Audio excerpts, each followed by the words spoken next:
Welcome to അബീഗ channel. ഞാൻ നിങ്ങളുടെ സ്വന്തം ജിൻസി. സുരക്ഷിതമായ രക്തത്തിന്റെയും രക്തഘടനകളുടെയും ആവശ്യകതകളെ കുറിച്ച് നമുക്ക് ചിന്തിക്കാം. ലോക രക്തദാന ദിനം ആചരിക്കുന്നത് എന്തിന്? ആർക്കൊക്കെ രക്തം ദാനം ചെയ്യാം? ശ്രദ്ധിക്കേണ്ട കാര്യങ്ങൾ എന്തൊക്കെയാണ്? ജൂൺ 14 ലോക രക്തദാന ദിനം. രക്തദാനത്തിന്റെ പ്രാധാന്യത്തെ കുറിച്ച് നമുക്കേവർക്കും അറിയാവുന്നതാണ്. രക്തദാനത്തിലൂടെ നാം ഒരാൾക്ക് ജീവിതം തന്നെയാണ് കൊടുക്കുന്നത്. അതുകൊണ്ടാണ് ഇത് മഹാദാനമെന്നും ഈ ദിനത്തിന് പ്രശസ്തിയേറിയതും. എന്നാൽ രക്തദാനം പ്രോത്സാഹിപ്പിക്കുന്നതിനോടൊപ്പം തന്നെ ഒരു രോഗിക്ക് സുരക്ഷിതമായ രക്തദാനം ഉറപ്പുവരുത്തേണ്ടതും വളരെ പ്രധാനമാണ്. എടുക്കുന്ന രക്തം ലാബോറട്ടറികളടക്കം വിദഗ്ധ പരിശോധനയ്ക്ക് വിധേയമാക്കി സുരക്ഷിതമാണെന്ന് ആശുപത്രി അധികൃതർ ഉറപ്പുവരുത്തേണ്ടതുമുണ്ട്. ആയതിനാൽ ദാതാവിൽ നിന്നും രക്തം എടുക്കേണ്ടത് മുതൽ രോഗിക്ക് നൽകുന്നത് വരെ എല്ലാ കാര്യങ്ങളിലും സൂക്ഷ്മമായ ശ്രദ്ധ ആവശ്യമാണ്. സുരക്ഷിതമായ രക്തത്തിന്റെയും രക്തഘടനകളുടെയും ആവശ്യകതകളെ കുറിച്ച് അവബോധം വളർത്തുന്നതിന് പുറമെ ദാതാവിന്റെ സുരക്ഷ ഉറപ്പാക്കേണ്ടതും ആവശ്യമാണ്.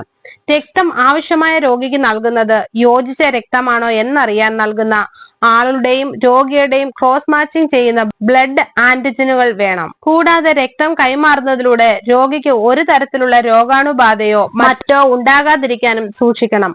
അതോടൊപ്പം രക്തം കൊടുക്കുന്ന ആളുടെ രക്തത്തിലെ ഹീമോഗ്ലോബിൻ, ഇരുമ്പ്, ഷുഗർ എന്നിവയുടെ അളവും കൃത്യമായി പരിശോധിച്ച് ഉറപ്പുവരുത്തണം. രക്തം സ്വീകരിക്കുന്നത് വഴി ഏതെങ്കിലും തരത്തിലുള്ള സാംക്രമിക രോഗങ്ങൾക്കുള്ള സാധ്യതയുണ്ടോ എന്നും ഇതിൽ കണക്കിലെടുക്കണം.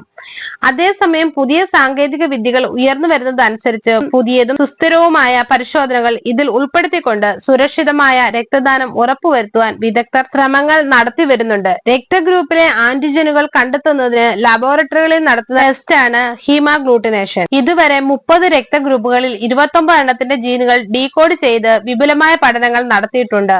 ആയതിനാൽ രക്തം നൽകുന്നത് വഴി പകരാൻ സാധ്യതയുള്ള അപകടങ്ങൾ ഒരു പരിധിവരെ കുറയ്ക്കാൻ ഇതുവഴി സാധിച്ചു. രക്തദാന പ്രക്രിയയിൽ കഴിഞ്ഞ കുറച്ചു വർഷങ്ങളായി നിരവധി മാറ്റങ്ങൾ സംഭവിച്ചിട്ടുണ്ട്. 1940 മുതലാണ് ആരോഗ്യ മേഖലയിൽ രക്തദാതാക്കളുടെ പരിശോധന ആരംഭിച്ചത്. 1985 മുമ്പ് രോഗിക്ക് ദാനം ചെയ്യുന്ന രക്തത്തിൽ പൊതുവെ 2 പരിശോധനകൾ മാത്രമേ നടത്തിയിരുന്നുള്ളൂ.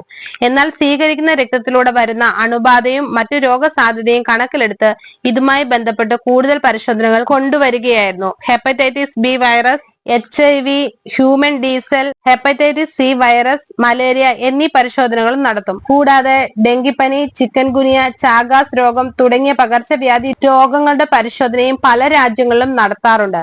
ചില പ്രത്യേക രോഗികളുടെ രക്തഗ്രൂപ്പുകൾ കണക്കിലെടുത്ത് CMV പരിശോധനയും ശുപാർശ ചെയ്യുന്നു. അതേസമയം അരുണ രക്താണുക്കൾക്ക് ബദലായി കൃത്രിമ രക്തം ഉപയോഗിച്ചുള്ള മറ്റൊരു പരീക്ഷണത്തിനുള്ള ശ്രമവും വിദഗ്ധർ നടത്തുന്നുണ്ട്. എന്നാൽ അത് ഇതുവരെ സാധ്യമാകാത്തതിനാൽ തന്നെ രക്തദാനത്തിന്റെ പ്രാധാന്യം ഏറെ പ്രസക്തമാണ്. ഞാൻ അറിഞ്ഞില്ല, ആരും പറഞ്ഞില്ല എന്ന കാരണം കൊണ്ട് ഒഴിവാക്കേണ്ട ഒന്നല്ല രക്തദാനം. നമ്മെ സംരക്ഷിക്കുന്ന സുന്ദരമായ ഈ ലോകത്ത് ജീവിക്കാൻ വേണ്ടി ഓരോരുത്തരും ഓരോ തരം ഓട്ടത്തിലാണ്. അതേ ഓട്ടങ്ങളുടെ വലിപ്പ ചെറുപ്പങ്ങളുടെ അടിസ്ഥാനത്തിലാണ് ഓരോരുത്തരും വ്യത്യസ്ത തട്ടുകളായി സമൂഹത്തിൽ നിലനിൽക്കുന്നതും. സമൂഹത്തിന്റെ അളവുകോലായി മാറിയിരിക്കുന്ന ഈ ഓട്ടക്കളത്തിൽ നിഴൽ പോലും നമ്മെ ചിലപ്പോൾ മറക്കാറുണ്ട്.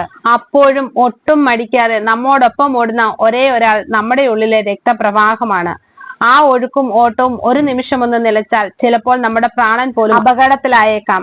ആ അപകടത്തിൽ നിന്നും നമ്മെ പലപ്പോഴും സംരക്ഷിക്കുന്നതാവട്ടെ നമ്മെ പോലെ ഓടുന്ന മറ്റു ചിലരുടെ നല്ല മനസ്സും. രക്തദാനത്തെക്കാൾ വലിയൊരു നന്മയില്ല. ഒരു തുള്ളി രക്തത്തിന് ഒരു ജീവൻ രക്ഷിക്കാൻ കഴിയുമെങ്കിൽ അത് നൽകുക, അതാണ് ഏറ്റവും വലിയ പുണ്യം. ലോകത്തിലെ ഏറ്റവും അമൂല്യമായ സമ്മാനം രക്തദാനമാണ്.